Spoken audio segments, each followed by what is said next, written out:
कि धनतेरस का क्या महत्व है, इसकी मान्यता क्या है, क्या फलदायी होता है और इसकी पूजा की विधि क्या है? कार्तिक मास के कृष्ण पक्ष की त्रयोदशी पर धनतेरस की मान्यता दी गई है।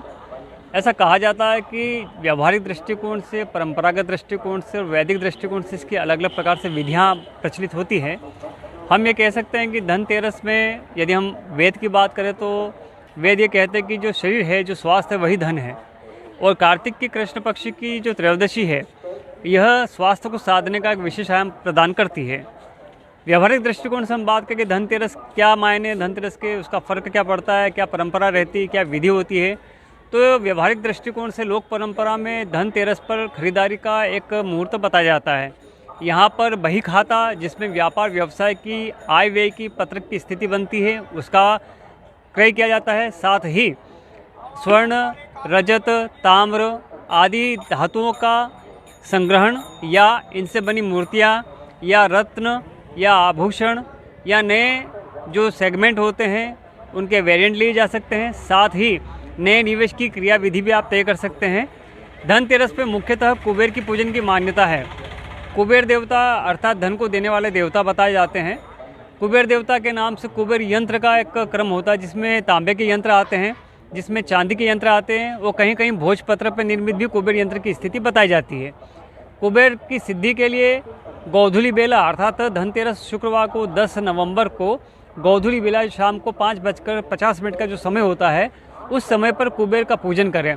कैसे पूजन करना है कि सबसे पहले एक थाली हम लें, थाली में हम चावल रखें, चावल के ऊपर कुबेर का यंत्र रखें और यंत्र पर हम घी का लेपन करें।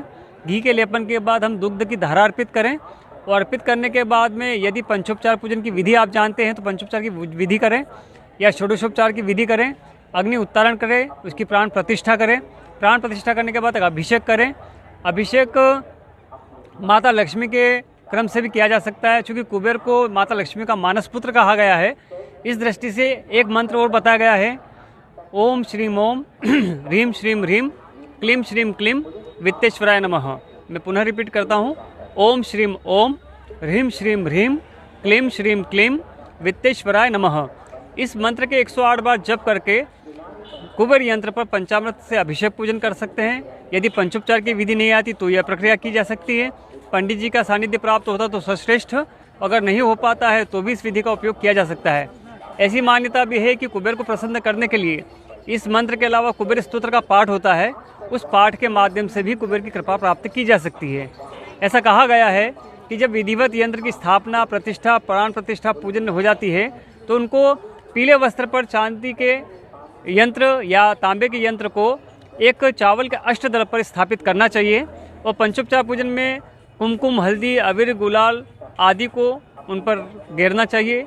सफ़ेद पुष्प चढ़ाना चाहिए, सुगंधित इत्र चढ़ाना चाहिए, श्वेत मिष्ठान्न देना चाहिए और बीज वाला फल अर्पित करना चाहिए और यथाश्रद्धा कपूर से आरती करनी चाहिए। यह करने से कुबेर की कृपा प्राप्त होती है। साथ ही कर्मठ रहने का संकल्प भी इसी दिन हमको करना चाहिए। ऐसे मान्यता है कि जो व्यक्ति या जो जातक या जो परिवारक यहाँ पर कुबेर की पूजन करते हैं त्रयोदशी से दीपावली पर्यंत, तो माता लक्ष्मी की कृपा उनके यहाँ होती है।